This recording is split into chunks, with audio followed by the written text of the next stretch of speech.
Ipinagutos na ni Pangulong Ferdinand R. Marcos Jr. ang paggamit ng lahat ng government resources at assets para ligtas na maiuwi ang mga OFW na naipit sa gulo sa Lebanon.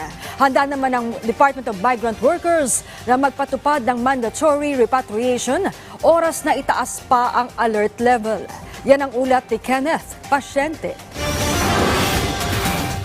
Puspusan na ang pagtutok ng Department of Migrant Workers at iba pang kinaukulang ahensya ng pamahalaan sa lagay ng mga overseas Filipino worker na apektado ng kaguluhan sa Lebanon. Ayon kay DMW Secretary Hans Leo Kakdak, kabilang daw sa naging direktiba ni Pangulong Ferdinand R. Marcos Jr. ay ang paggamit sa lahat ng government resources at assets para ligtas na maiuwi ang mga OFW.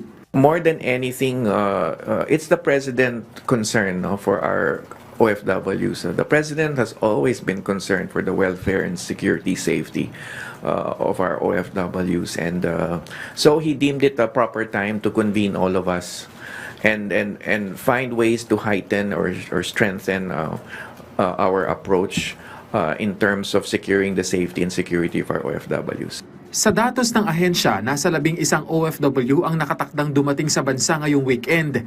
Nasa 192 na ang kasalukuyang nakabook sa tatlong magkakahiwalay na commercial flight na inaasahan namang makakabiyahe mula October 8 hanggang 11. Habang 413 pa ang patuloy na inaasikaso ang mga dokumento. Gayunman may mga Pinoy pa rin daw ang ayaw talagang lumisan ng Lebanon dahil sa takot na mawala ng kita. Pero giit ng DMW, we are already addressing or have addressed the matter on the loss of income that may incur if they come home. So ang financial assistance that we're offering can go up as high as 150,000 between DMW and OWA upon arrival.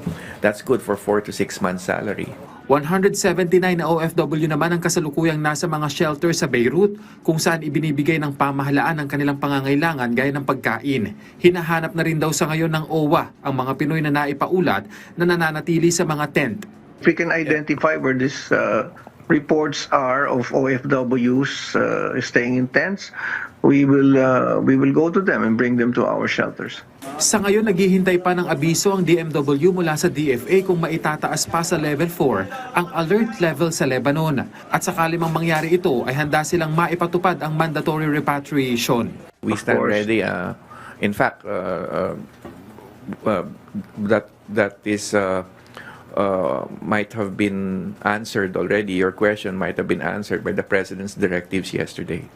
So the President has heightened our engagement in terms of safely repatriating our OFWs out of Lebanon. So that would accommodate any situation. Hanggang nitong October 8, 1,721 ang natanggap na aplikasyon ng Philippine Embassy sa Beirut para sa repatriation.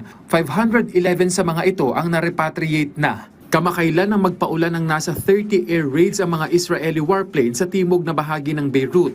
Wala namang naitalang nasaktan o nasawing Pilipino sa mga pag-ataking ito ng Israel. Kenneth Pasyente para sa Pambansang TV sa Bagong Pilipinas.